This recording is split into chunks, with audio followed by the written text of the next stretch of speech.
चंद्रपुरात one विभागातर्फे आयोजित ताडोबा महोत्सवाची थाटात सुरुवात करण्यात आली। ताडोबा अंधारी व्याघ्र प्रकल्पाचं जागतिक ब्रँडिंग करण्यासाठी वन विभागानं यासाठी पुढाकार घेतला आहे। 3 दिवस चालणारा हा महोत्सव चंद्रपूर शहरातील चांदा क्लब मैदानावर आयोजित करण्यात आला आहे। राज्याचे वनमंत्री सुधीर मुनगंटीवार यांच्या पुढाकारानं चंद्रपुरात ताडोबा महोत्सवाची थाटात सुरुवात झाली। हा महोत्सव चांदा क्लब मैदानावर 3 दिवस चालणार आहे।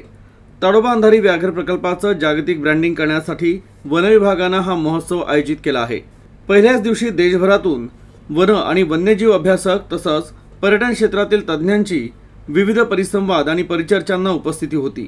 या महोत्सवादरम्यान ताडोबा आणि परिसरातील वन्यजीव समित्यांना इको टुरिझमसाठी विकास रक्कम दिली जाणार आहे। या महोत्सवात 3 दिवस सांस्कृतिक कार्यक्रम देखील सादर होणार आहेत। ताडोबाचा पर्यटन आणि रोजगार विषयक समन्वय साधण्याचा प्रयत्न असल्याची प्रतिक्रिया राज्याचे वनमंत्री सुधीर मुनगंटीवार यांनी दिली। तर उद्घाटन सोहळ्याला देशाचे पंतप्रधान नरेंद्र मोदी यांनी महोत्सवासाठी दिलेला खास शुभेच्छा संदेश वाचून दाखवण्यात आला। उद्घाटन मंचावर मिस वर्ल्ड स्पर्धेच्या विविध देशातील सौंदर्यवतींनी पोहोचून व्याघ्र संवर्धनाचा संदेश दिला।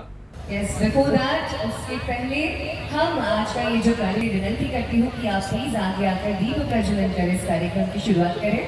This is the beginning of the festival of 24, ladies and gentlemen. Our honorable minister, PG. Please welcome.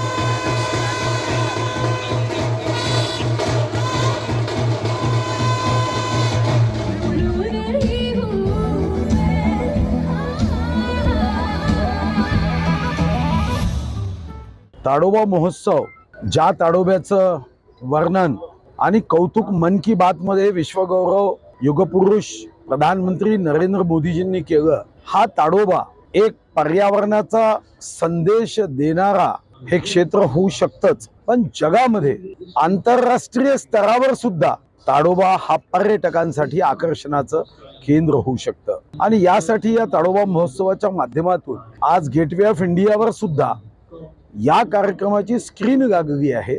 Miss world यासाठी ज्या त्या देशातल्या स्पर्धक मिस आल्या आहेत त्यांनी सुद्धा सेव्ह द टायगर हा संदेश जगभर केला।